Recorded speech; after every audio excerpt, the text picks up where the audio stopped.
Otep, bien-aimés frères et sœurs, vous connaîtrez la vérité et la vérité vous affranchira. Ça, c'est pas moi qui le dis, c'est la Bible qui le dit. Mais moi, je vous dis mieux.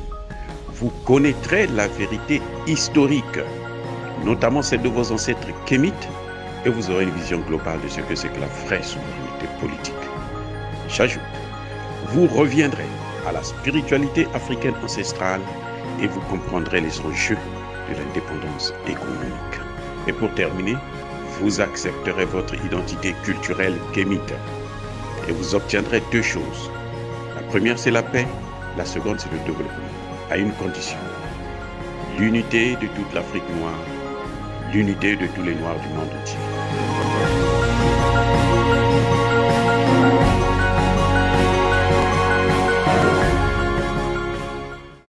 Otep à tous, bien-aimés frères et sœurs. Le président Tshisekedi s'est amusé à vouloir répondre aux questions des journalistes en direct. Il y a un journaliste qui lui a posé une question fantastique, qui lui a en fait rappelé tout simplement le concept qu'il avait utilisé pendant la campagne électorale. À la moindre escarmouche, j'attaque. Vous vous souvenez quand le président Tshisekedi disait que je n'ai même pas besoin des hommes pour faire la guerre. Il est tellement fort en technologie. Il y a tellement de technologie au Congo qu'on peut faire la guerre contre le Rwanda sans les hommes. Il dit il y a les drones pour ça. Je ne sais pas qui lui a dit que la guerre se gagne avec les drones. Mais moi, je pense que la guerre se gagne avec... vous allez suivre. Écoutez d'abord la question, écoutez la réponse, et puis écoutez le parallèle que le président Tshisekedi fait avec les États-Unis. La campagne, vous avez sorti un mot qui a fait jaser après. Beaucoup de Congolais, je pense, moi notamment, avons appris ce mot ce jour-là. Vous avez parlé de à la moindre escarmouche. Vous attaquez le Rwanda et depuis, on a vu qu'il y a eu un défilé diplomatique vers vous. La question, c'est de savoir, est-ce que vous avez renoncé à cette motivation de la moindre escarmouche ou vous avez été dissuadé de ne pas le faire? Belle question. D'abord, je voudrais attirer votre attention sur le fait que les gens ont retenu escarmouche parce que c'était peut-être un mot sorcier. Mais il ne faut pas oublier le contexte dans lequel il y aurait réaction à cette escarmouche. Donc il faut d'abord commencer par avoir les deux chambres. On fait la guerre selon la Constitution. On la déclare que lorsqu'on a réuni les deux chambres et reçu le mandat de ces deux chambres. Et puis, le contexte dans lequel nous sommes aujourd'hui, je peux vous le dire, je suis un observateur privilégié de ce qui se passe, ne me permet pas de mettre en pratique ce que j'avais dit. Pas parce que je ne peux pas ou ne veux pas, mais parce que tout simplement, il y a suffisamment d'initiatives qui font que observer la paix est une attitude beaucoup plus sage que de se mettre en posture de guerre. Il y a par exemple l'initiative du président Joao Lourenço. Je vous dis que le mardi prochain, je serai le premier à lui rendre visite avant qu'il ne reçoive le président rwandais. Il y a l'initiative du président de la communauté économique d'Afrique de l'Est, pas économique, le président Salva Kiir, qui a la présidence en exercice pour le moment de notre organisation régionale, qui va venir à Kinshasa et après aller aussi à Kigali, Bujumbura, etc. Donc, il y a l'initiative américaine. C'est pour ça que j'ai insisté au début pour dire qu'il ne faut pas vilipender forcément les États pensant qu'ils ont pris fait et cause. Il faut faire très attention. Ce n'est pas toujours visible, les efforts comme ceux-là, mais ils sont d'une certaine efficacité. Et ici, ma priorité à moi, comme je l'ai dit, c'est la paix. Je la veux. Les amis, vous avez bien entendu, vous avez bien compris la question et la réponse. Quelle est la conclusion que moi je tire de cette réponse? Il y a deux éléments. La première des choses, c'est que je constate avec amertume que le président Tshisekedi est une couille molle. C'est un faiblard, c'est un peureux. Oui, le président Tshisekedi est un peureux. Quand un président parle comme ça, lorsqu'il sort des mots aussi durs, il faut qu'il y ait au moins le commencement de l'action.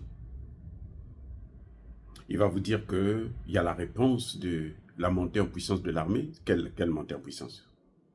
Parce qu'il a combien de militaires? Il a formé combien de militaires? Le président Tshisekedi a peur même d'appeler la population congolaise à la mobilisation générale. Dans une telle situation, ce qu'il faut faire, c'est la mobilisation générale. Demander à tous les Congolais qui veulent défendre la patrie, qui veulent aller sur le terrain, qu'ils se présentent devant les autorités et qu'on les équipe, on les arme, on les forme et on les envoie sur le terrain. Voilà la première réponse immédiate à faire.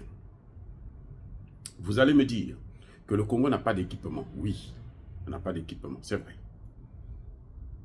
On n'a pas d'équipement, pourquoi? C'est la question qu'il faut se poser. Mais parce que ceux qui donnent l'équipement, ceux sur lesquels Tshisekedi compte pour avoir l'équipement, ce sont les mêmes qui équipent le Rwanda. Ce sont les mêmes qui attendent les matières premières que le Rwanda vole. Le président l'a dit. Ce sont les mêmes. Les Américains, les Français, les Européens, les Anglais. En gros, l'OTAN, le G7. Vous avez suivi, il n'y a pas longtemps, la semaine passée, l'Union européenne, le 19 février 2024, a signé des accords avec le Rwanda pour des matières premières qui sont au Congo. Ils vont les exploiter depuis le Rwanda. Mais comment le Rwanda va faire pour les avoir? Le Rwanda va venir les voler et puis les amener. Il va venir les prendre. Nako, na canaille. Et ça qui banditisme. C'est ça qu'on appelle le banditisme. Il va prendre et puis il amène. Mais l'Union européenne, c'est qui? C'est la France. L'Union européenne ne peut rien faire sans les États-Unis. Mais il faut que tu saches ça. Ça, c'est la géopolitique. Si tu ne comprends pas ces questions, eh ben, ce n'est pas la peine d'être président. Démissionne. Moi, j'ai soutenu votre candidature parce que je pensais que c'était le moindre mal. Et j'assume ma responsabilité. J'ai voté pour vous. Enfin, pas voté, mais soutenu. Je vous ai soutenu. J'assume ma responsabilité, mais ce n'est pas pour autant que je ne peux pas dénoncer les failles. Vous avez dit que la moindre escarmouche, je vais attaquer. Je n'ai même pas besoin des hommes. Ce qui est faux. Parce que la guerre ne se gagne pas par les hommes ou par les armes seulement. Essentiellement, la première des choses en matière de guerre, c'est l'information. L'information. Vous allez prendre les drones, vous allez les envoyer comment? Vous allez les envoyer comme ça, pêle-mêle, allez-y bombarder là-bas, allez-y larguer des mains. Mais vous allez tuer des populations civiles et on va dire que vous êtes génocidaire aussi. Non. Il faut avoir l'information. Votre information qui contrôle l'information, c'est les Israéliens. Qui dit Israël, dit les États-Unis. Mais monsieur Tshisekedi, il y a un problème avec vous. Dans votre tête, là, vous avez quelque chose qui ne va pas. Qui dit Israël, ça dit les États-Unis. Chaque fois qu'il y a une résolution contre Israël, les États-Unis ont toujours mis leur veto. Et quand un pays vous soutient, la première des choses qu'il va faire, c'est qu'il va utiliser son veto pour vous. C'est qu'il va prendre des sanctions contre votre agresseur. Vous faites la comparaison. Le président Tshisekedi fait la comparaison entre la crise en Ukraine et puis entre Poutine et Kagame. Il dit que Poutine et Kagame sont dans la même situation, mais les réponses sont différentes. Kagame, on ne sanctionne pas, Poutine, on sanctionne. Ce n'est pas la même situation. C'est faux, monsieur le président. Celui qui vous a dit ça, votre conseiller politique qui vous a dit ça, là, il ne connaît rien de la science politique. Il ne vaut rien. Je dis bien, votre conseiller là, celui qui vous a fait comprendre ça là, si c'est votre ministre, si c'est votre conseiller spécial, si c'est votre conseiller politique, je vous dis qu'il ne vaut rien. Le Rwanda et la Russie, ce n'est pas la même chose. La Russie se bat pour sa sécurité, monsieur Tshisekedi. La Russie se bat pour sa sécurité. Parce que l'OTAN s'est élargi et l'OTAN voulait installer maintenant des bases nucléaires depuis l'Ukraine. Si l'OTAN est installée en Ukraine, ils sont à 5 minutes de Moscou en cas de guerre, en cas d'intervention, en cas d'attaque. 5 minutes. Et Poutine ne voulait pas ça. Poutine a demandé que l'Ukraine puisse être neutre, que l'élargissement de l'OTAN s'arrête. Et je vais vous faire savoir, monsieur Tshisekedi, que l'élargissement de l'OTAN n'avait pas été prévu lorsque l'ex-URSS se disloquait. Gorbatchev avait pris des informations auprès, il s'était entendu avec Bush pour qu'il ne puisse pas avoir l'élargissement de l'OTAN. Ils ont fait tout le contraire. Les mêmes qui sont en train de soutenir, comment vous appelez, Kagame. C'est différent. Poutine se bat pour sa sécurité. Toi, tu te bats pour tes matières premières que c'est le Rwanda qui est l'agresseur qui est en train de voler. Poutine n'est pas allé voler. Et les partis que Poutine occupe là, monsieur Tshisekedi, ces partis là, ça fait partie, c'est-à-dire que ce sont des Russes ukrainiens. Ce sont des Russes. C'est comme des Tutsis congolais. Parce que le problème, c'est qu'il n'y a pas de Tutsis congolais. Vous voyez comment Tshisekedi est en train d'embrouiller tout. Il n'y a pas de Tutsis congolais. Les Tutsis, là, ce sont des Nilotiques. Vous, vous êtes des Bantous. Donc, vous n'êtes pas pareil. Vous n'êtes pas pareil. Non, monsieur Tshisekedi, arrêtez de nous embrouiller, arrêtez de nous divertir. Si vous ne pouvez pas, si vous croyez que c'est trop dur, là, démissionnez. Voilà le vrai problème. La deuxième des choses qui m'a poussé à vous faire écouter cette vidéo, c'est le fait que Tshisekedi en profite pour faire croire aux Congolais qu'ils se trompent lorsqu'ils s'attaquent aux oripeaux, aux signes, aux symboles de l'ambassade des États-Unis, des pays européens, et notamment de la France aussi.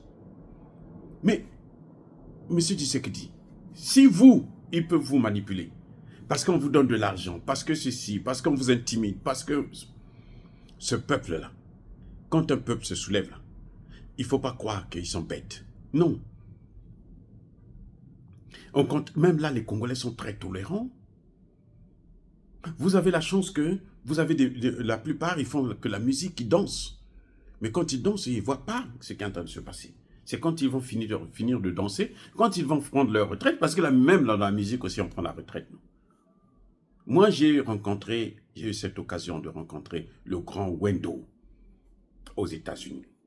On avait une sœur congolaise qui l'avait invité, et puis bon, on nous a invités pour venir le voir. Et moi, j'étais tellement content de voir une icône avant sa mort. Je l'ai vu en personne comme ça, je l'ai salué, je lui ai tendu ma main, on s'est assis, on a parlé. Il était fatigué, âgé et autres. Donc, il était à la retraite. Parce que même dans la musique, là, et quand ils vont prendre la retraite, là, c'est là qu'ils vont comprendre, oh, si on savait, on allait se battre avec nos frères pour que le Congo soit libre. Parce que ce qui est en train de se passer là, ne croyez pas qu'ils vont s'arrêter dans l'Est. Hein? Non, c'est une expérimentation, monsieur Tshisekedi. C'est-à-dire que c'est un laboratoire. On commence là-bas, après on va continuer. Et après on va aller dans d'autres pays. Même le Congo-Brazzaville, le Cameroun, le Centrafrique sont menacés. Monsieur Tshisekedi, si vous ne le savez pas, c'est ça le problème. Et qui est derrière le Rwanda? Le Rwanda, c'est une souris devant un éléphant qui est la RDC. Mais la souris veut avaler l'éléphant. Vous avez déjà vu des choses comme ça? Si cette souris-là n'est pas soutenue, elle n'est pas pompée, hein, on lui donne des engrais, des ceci, de cela, pour qu'elle puisse se gonfler, et puis, je ne sais pas moi, c'est impossible. Le Rwanda ne fait pas ça seul. Le Rwanda le fait avec les États-Unis. Monsieur Tshisekedi, si vous ne comprenez pas ça, alors vous ne méritez pas être un président de ce grand pays. Parce que la moindre des choses, même Mobutu est arrivé à chasser l'ambassadeur des États-Unis. Mobutu l'a fait. Rien ne lui est arrivé. La France, l'ambassadeur de France, l'ambassadeur de Belgique, Mobutu les chassait comme il voulait. Dès qu'il s'amusait avec lui, allez, sortez. Il revenait encore pour négocier. Pourquoi vous n'êtes même pas capable de prendre une décision? Vous savez qu'au Congo, ce n'est pas la guerre du Rwanda, c'est la guerre contre l'Occident. C'est une guerre par procuration, ce qu'ils appellent eux guerre proxy. Et vous le savez. Et ce n'est pas la Russie qui est là derrière. En Russie, là, l'Ukraine, là, c'est une guerre proxy. C'est les Occidentaux qui voulaient affaiblir la Russie pour attaquer la Chine. Parce que si la Russie est forte et ils attaquent la Chine, la Russie va s'allier à la Chine et ils vont faire la guerre à l'OTAN et ils vont gagner la guerre. C'est pour ça qu'ils se sont dit, nous, on va d'abord affaiblir la Russie avant d'aller vers la Chine.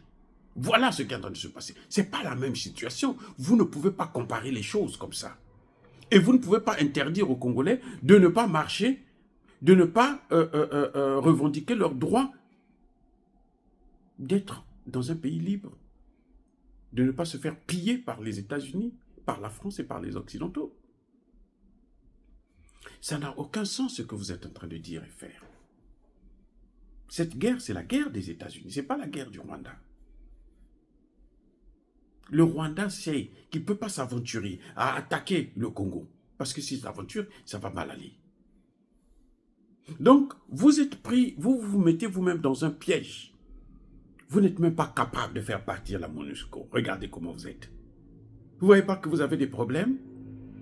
Et malheureusement, on n'a pas vu les responsables parmi ces journalistes, quelqu'un qui pose les vraies questions. Toutes les questions, c'était des questions comme pour vous endormir. Parce que ce qu'il fallait vous demander, c'était, mais pourquoi vous ne changez pas de partenaire? Pourquoi vous insistez à avoir le même partenaire que le Rwanda? Pourquoi? Voilà la vraie question. On vous a bien dit, le peuple, les Congolais disent, allez-y voir la Russie. C'est ce que les Congolais demandent. Vous savez, ils étaient prêts à prendre encore des sanctions contre vous. La dernière réunion qu'il y a eu là, c'est la Russie qui vous a sauvé. C'est pour ça que vous voyez qu'ils commencent à se déplacer, chercher à voir, bon, nous, on a dit, on a demandé, non. Ils demandent, ils ne condamnent pas, vous-même vous l'avez dit, ils demandent, mais ils ne condamnent pas. Ils lui demandent de retirer ses troupes, on ne le condamne pas. Ils sont fous, pourquoi il va retirer, puisqu'il n'y a pas de condamnation. Voilà les vrais problèmes, M. Tshisekedi. Donc apprenez, essayez d'être un peu plus sérieux. Essayez d'être un peu plus sérieux. Parce que les Congolais ne sont pas aussi bêtes que ça. On n'est pas trop bêtes en Afrique. Les Bantous, là, c'est au Congo, là, que sont nées les mathématiques, M. Tshisekedi. Là, au Congo. Donc, c'est le symbole de la connaissance aussi. Voilà. Si vous ne comprenez pas ça, eh bien, je vous informe. Oh, bien aimés frères et sœurs, dire cela, c'est inciter à la haine ou à la violence. Non, il y a la colère. Je voudrais seulement vous rappeler deux choses à travers cette question de ce journaliste et la réponse du président, que le président c'est un peureux et le président ne connaît pas la géopolitique internationale qui jusqu'à présent est en train de faire des dommages, causer beaucoup de dégâts au Congo, de tuer beaucoup de Congolais, 18 millions de morts. Le Congo, le président ne connaît pas ça. Le président pense qu'il a affaire au Rwanda, alors que nous savons que nous avons affaire aux États-Unis, à l'OTAN, à la France, à la Belgique, à la Grande-Bretagne, le Canada et le G7 Sahel, y compris le Japon. Dire cela, c'est inciter à la haine ou à la violence. Encore une fois de plus, bien-aimés frères et sœurs, soyez bénis. Je persiste et je signe. Soyez bénis, abondamment bénis, par le Dieu des Kémites et par nos ancêtres angélisés. Mais que tous ceux qui persécutent le continent africain, le pillent et le déstabilisent, qu'il soit noir, blanc, chinois, arabe, juif, indien ou qui qu'il soit puni, maudit, foudroyé, neutralisé, écrasé, effacé par le Dieu des Kémites et par nos ancêtres angélisés. Vive l'Afrique éternelle. J'ai dit et j'assume.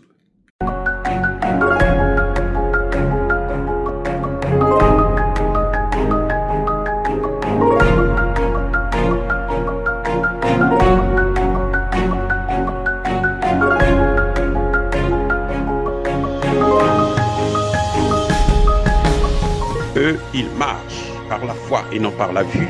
Mais moi, je vous conseille vivement de marcher par la connaissance scientifique et historique, notamment celle de nos ancêtres kémites, par les 5 sens et par l'intelligence. Hotep, vive l'Afrique éternelle et que Dieu vous bénisse. Abou Apia.